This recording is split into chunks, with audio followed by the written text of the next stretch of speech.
Vienes del doctor Héctor Aguilar Camín. Querido Héctor, ¿cómo estás? Buenas tardes. Muy bien, Joaquín, buenas tardes. ¿Cómo te va la vida? La vida me va bien. Lo que creo que no va bien es la vida institucional de la República, Joaquín. Entiendo que has tenido en el noticiero muchas reacciones de lo que sucedió ayer en el Senado, que sucedió una cosa realmente escandalosa desde el punto de vista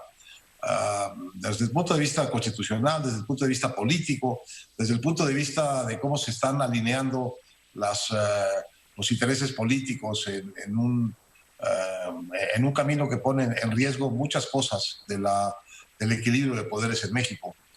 Lo que pasó ayer en el Senado es que en un artículo transitorio metido de última hora, con la complicidad o con la ignorancia de las fuerzas de oposición, se estableció que el presidente de la Suprema Corte actual podrá tener 2 años más de su presidencia respecto de lo que habían votado sus pares. Este artículo transitorio viola la Constitución directamente, porque la Constitución establece que este ministro presidente será elegido por sus pares por un tiempo preciso e improrrogable, o sea que no se puede ampliar.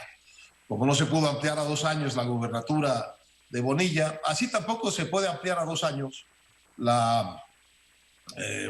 el tiempo de ser presidente de Arturo Saldívar.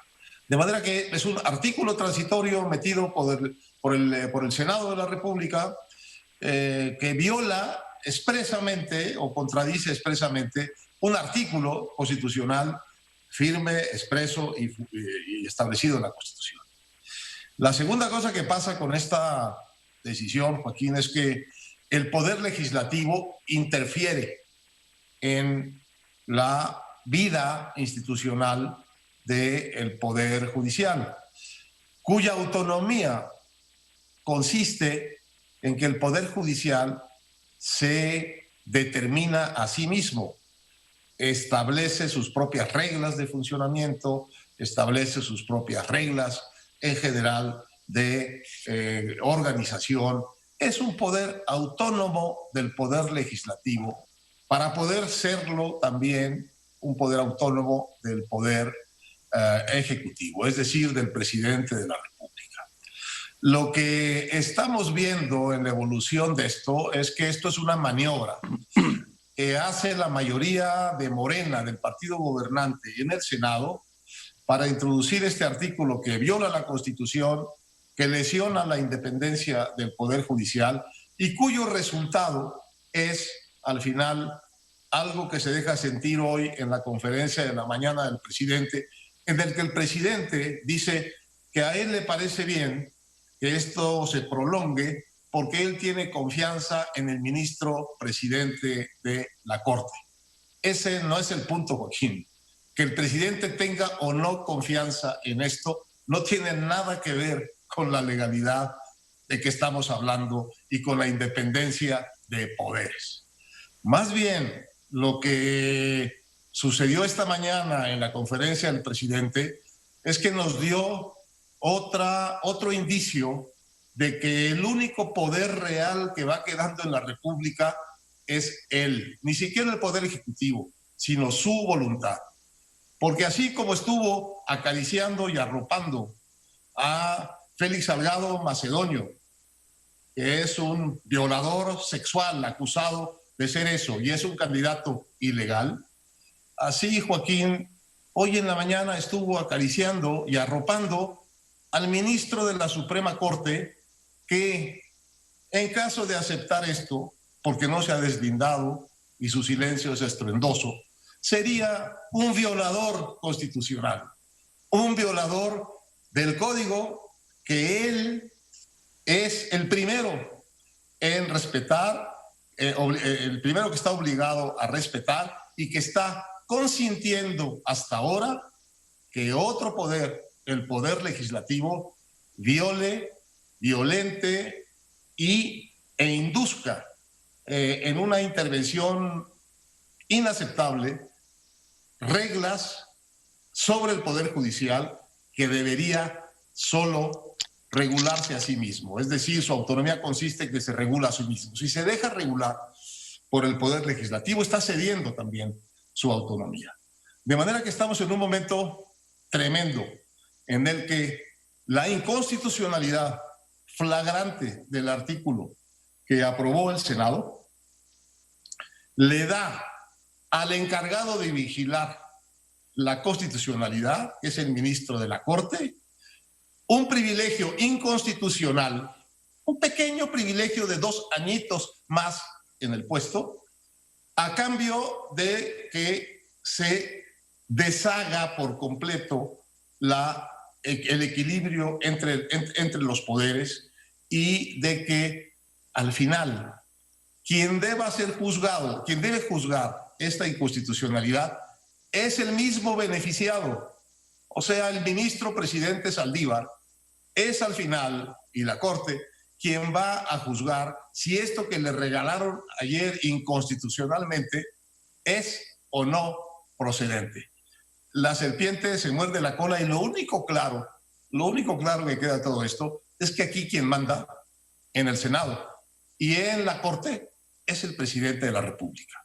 Eso técnicamente en la teoría y en la historia de la división de poderes se llama tiranía constitucional. Cuando uno de los poderes se apodera de los otros, estamos frente al estado de tiranía constitucional. Eso es lo que ayer votó el Senado, eso es lo que hasta este momento está aceptando la Suprema Corte y en especial su presidente, su ministro presidente Arturo Saldívar. Estamos esperando que el presidente Saldívar, en defensa de la Constitución, rehúse este regalo envenenado que le están entregando los senadores porque es un regalo inconstitucional. Simple y sencillamente. Su silencio, el silencio del presidente de la Suprema Corte es un escándalo. Héctor, es interesante, Héctor Aguilar Camín, doctor, es muy interesante ver que ayer el Consejo de la Judicatura, que también preside el ministro Saldívar, envió un comunicado diciendo que la iniciativa de la reforma al Poder Judicial se originó ahí en el Poder Judicial, pero que este transitorio que presentó este diputado senador Bolaños Cacho del Verde, no surgió del Poder Judicial. No venía la iniciativa del Poder Judicial. Es una declaración tibia, mañosa y oportunista, porque lo que están diciendo es: nosotros no tuvimos nada que ver, pero implícitamente están diciendo también gracias por el regalito, porque en el paquete vienen muchas canonjías para los jueces vigentes en el Poder Judicial, para las autoridades vigentes internas del Poder Judicial. Es el mismo regalito que le están dando al ministro presidente Saldívar de 2 años más en el poder, 2 años más en la autoridad, en el manejo discrecional de su poder, del Poder Judicial, 2 años más sin cambios, es decir, 4 años para que ustedes hagan con ese poder lo que ustedes quieran, para que ustedes modelen ese poder con sus seguidores, con sus clientelas, con sus intereses. Es también una manera de darle un golpe de Estado al Poder Judicial y a las carreras de todos los jueces, de todos los miembros del Poder Judicial, que con esta decisión ven por lo menos aplazadas durante 2 años los legítimos tiempos de su movilidad y de sus derechos dentro del Poder Judicial. Es una barbaridad, cuya explicación preocupante es ver al presidente arropando el asunto como si él tuviera la legitimidad para hacerlo. Él no tiene la legitimidad, no tiene las facultades constitucionales para validar cambios que suceden que emanan de otros poderes. No es él el juez de la balanza, aunque está empezando a aparecer como el único personaje que importa en la vida política por la cesión que le han hecho el Poder Legislativo, que no le cambia ni una coma, y ahora el ministro presidente Arturo Saldívar, que no dice ni una coma respecto de esta violación flagrante de la Constitución que él es el primero obligado en defender. Y otra cosa más, Héctor, que me llamó mucho la atención, no me sorprende, me llama la atención. Hubo varios senadores de este bloque opositor que votaron a favor y luego dicen, es que no me di cuenta. Puta, es que no leen lo que votan. Esos son la infamia si supieron y si no supieron. Exacto. Eso no tiene defensa alguna. Eso es parte de la, ¿qué te digo? Del cascajo legislativo. No tiene ninguna importancia. Lo que tiene importancia es lo que hace la mayoría, lo que hace el presidente y lo que acepta el ministro. Ahora, sí es un poco penoso pensar que estos senadores que votaron o se abstuvieron son parte de los partidos que dicen que quieren competir como oposición en el 2021. Realmente tuvimos un día muy triste ayer para la democracia, para la vida institucional mexicana, para el presidente de la Suprema Corte, para todos los participantes que están avalando con esto repito, un estado de tiranía constitucional, y creo que solo ha sido una jornada triunfal para el presidente López Obrador, que lo que está tratando de hacer día con día es quedarse con todo, Joaquín. Es lo peor que le puede pasar a la República. Bueno, gracias, querido Héctor. Te mando un abrazo, el doctor Héctor Aguilar Camín, escritor, historiador, periodista, director de la revista Nexo. Nos vemos la próxima semana. Un abrazo, Joaquín. Hasta luego. Otro, que estés muy bien.